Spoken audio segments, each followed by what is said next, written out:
სახელითა მამისაითა და ძისაითა და სულისაწმინდისაითა ჩვენთან არ ღმერთი. მადლობა უფალს იმ ძალებისთვის, რომ რასაც ქვია წირვის აღვლენა, ამ წირვის მადლი შეეწიოს ამ სოფელში მკვიდრ ადამიანებს, ყოველ დაბადებულს, იმიტომ რომ წირვის მადლი ვრცელდება ყოველსა სოფელსა ზედა. სოფელში იგულისხმება მთელი ქვეყნიერება. წირვის მადლი შეგეწიო თქვენ და ჩვენ სოფლის მკვიდრ ადამიანებს შეიმუსროს ტერი და ბრძოლი, რომელიც აბრკოლებს ადამიანებს იმისთვის, რომ მოვიდნენ ისინი ეკლესიაში. არ არის ადვილი იცის ეკლესიამ ეს საქმე ადვილი არ არის, მაგრამ დღეს აკითხული სახარება გვასწავლის ჩვენ რამდენად მონდომებული უნდა ვიყოთ ჩვენ და რამდენად არ უნდა, ესე იგი, ქედი არ უნდა მოუხაროთ იმ წინააღმდეგობებს, რომელიც ჩვენ ხვდება აი ამ გზაზე, ცხონების გზაზე, უпростоრად ქრისტესთან მოსასვლელად, ესე იგი, არანაირი არავინ და არანაირი წინააღმდეგობა ვერ უნდა გახდეს იმის მიზეზი, რომ ჩვენ არ მოვიდეთ ქრისტესთან. ქრისტესთან მოსვლა ყველას უნდა. ამ შემთხვევაში აი ამ თხრობა ვიზეც არის სახარებაში, მათზე დაშვებული არის ისეთი განსასწრელი, რომლებიც განსასწრელით მოდიან. მათ არ იციან უფალი, როგორც ასეთი განკაცებული ღმერთი. ისინი ასე ლოცულობენ. იესო, ძეო დავითისო, შემიწყალენ ჩვენ.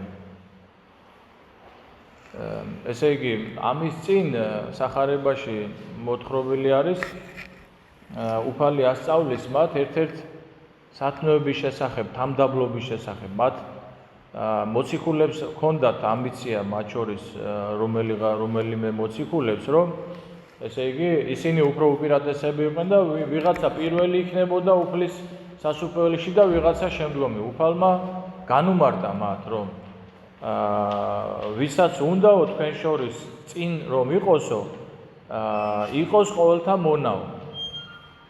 საკმაოდ ძნელია, ხო, ახლა ყოველთა მონობა და ასე თავის დამდავლება საკმაოდ ძნელია.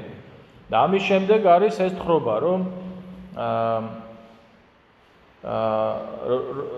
იერიქოით, ქალაქ იერიქოდან გამოდიან და ბევრი უამრავი ხალხი მისდევს უფალს.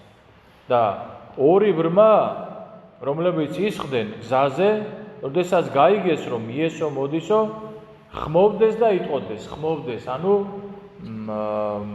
მიმართავენ უფალს. როგორც გითხარით, მათ აქ განსასწრელი უდიდესი, ისინი ბრმები არიან. და როგორც ბრმები თავიანთ განსასწრელს, ანუ განსასწრელმა მოიყვანა ისინი ეკლესიაში, ქრისტესთან. და მაგრამ ნახეთ როგორი ვაჟკაცობა აქვთ მათ და ეს ვაჟკაცობა, ეს შემართება ხედავთ ჩვენ, რომ შეიწირა უფალმა და შეეწყალა ისინი. და ესე ლოცულობენ. შემიწყალენ ჩვენ უფალო ძეო დავითისო. დავითის ძე ეს გავრცელებული იყო მთელ ურიასტანში, რომ ის ეფუცა უფალი დავითს, რომ ნაყოფისაგან მოცლისა შეისა დავსვა საყდართაზე და ფსალმოს ვინც კითხულობთ, ეს აი ხა მარიამობას მიძინებას ვინც იყავით, იქ იაკობ მამამთავრის ხილვა გავიხსენეთ და გითხარით, რომ ღმერთი შიგადაში აი ადამს რაც უთხრა მცნება, რომ დედაკაცისგან შობილი გამოგიხსნეს თქვენ, აი ამ აღთქმას შიგადაში უმეორებდა მამებს, მამამთავრებს აბრაამს, ისააკს, იაკობს და ერთ-ერთი იყო დავითი, რომელსაც შეახსენა ის აღთქმა, რომ ქალწულისაგან იშვებოდა მხსნელი სოფლისა. და მათ ამ დონეზე იციან და ეუბნებიან, შემიწყალენ ჩვენ იესო ძეო დავითისო. რა სიტყვენ? შეწყალებას ითხოვენ ისინი. აი, რატომ ხშირად გეუბნებით ხოლმე, რომ ყველაზე კარგი ლოცვა, აი, ჩვენ დავდგებით ხოლმე და ძალიან ბევრი გვაქვს სათხოვარი და ამას ვითხოვთ, იმას ვითხოვთ, ამას ვითხოვთ. ღმერთი კი არ წუხდება. მაგრამ ყველაზე კარგი და სრული ლოცვა არის უფალო შეგვიწყალებს. როდესაც ჩვენ უფალი შეგვიწყალებს, ნახოთ რა ხდება, როდესაც უფალი შეგვიწყალებს. და რაზე მოგახსენებდით, რომ ესე იგი ერი იგიო ხრისხვიდა მათ, რაითა დადუმდნენ. ნახეთ როგორი მდგომარეობა არის, ეს ბრმები, საწყლები მოდიან, ევედრებიან, ვერც კი ადგენენ ფეხზე. აი ამ ხალხში, აი ამ ბრბოში იძახიან, იესო, ძეო დავითისო, შემიწყალენ ჩვენ. ეგ ეუბნებიან, რომ გაჩუმდიო თქვენო, თქვენ გაჩუმდითო. იმიტომ რომ მათ არიციან ქრისტე. მათ არიციან კი არა, მოწაფეებმა არიციან ჯერ კარგად, იმიტომ რომ მათ განუმარტავს ამის ეუბნება, რომ ძე კაცის არა მოვიდა, რაითამცა იმსახურა, არამედ მსახურება და მიცემა სული თვისი სახსრად მრავალთათვის. ასე მათაც არიციან, ამათმა არიციან. ამათ გონიათ, რომ თქვენ ვინ ხართ, თქვენ ბრმები ხართ.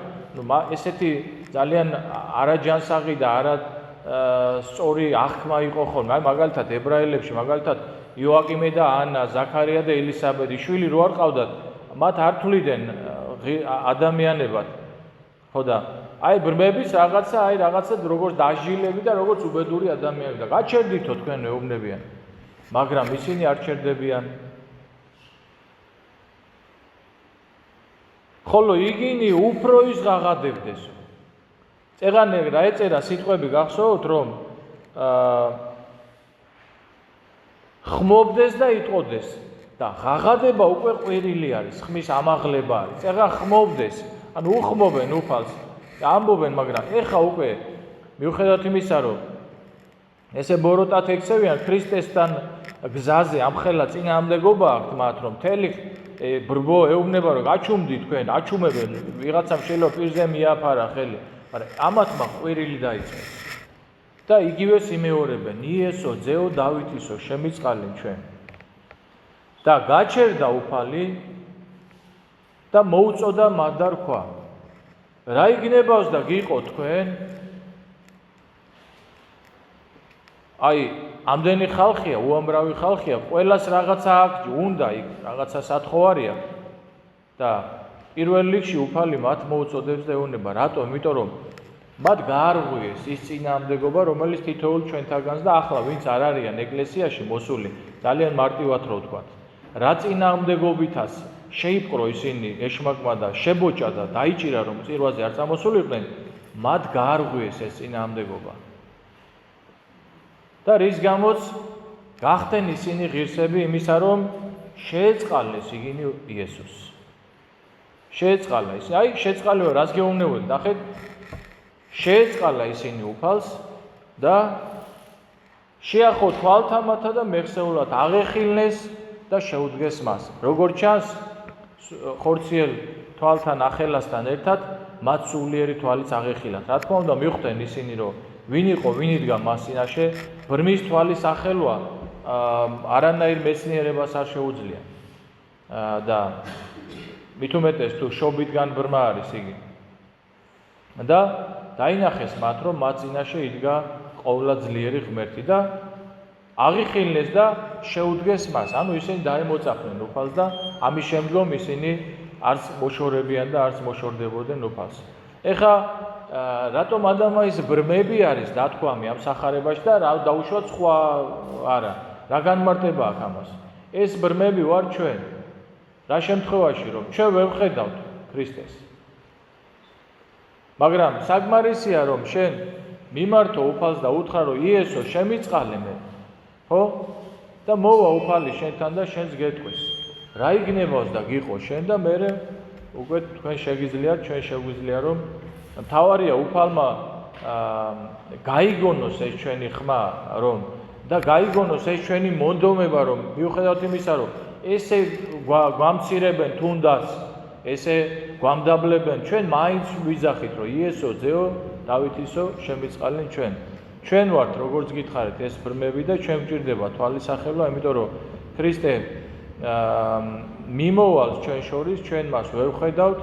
ქრისტე გვასწავლის, ქრისტე მოძღვრავს, ქრისტე გვაზიარებს, ბოლო-ბოლო მეტი რა უნდა თქვათ, როცა თავის ხორცსა და სისხლს გვაზიარა, მაგრამ ჩვენ ვერ ვხედავთ მას. და ჩვენ ვართ ეს ბრმები, ამიტომ ეს კარგი ლოცვა არის, ეს თუ ხშირად ამას ვილოცებთ, რომ უფალო როგორც ბრმა, ისე გიღაღადებ იესო ძეო დავითისო შემიწყალე მე და უფალი აუცილებლად შეისმე ჩვენსაც და ჩვენს სულიერ სიბრმავესაც განკურნავს. ამინ.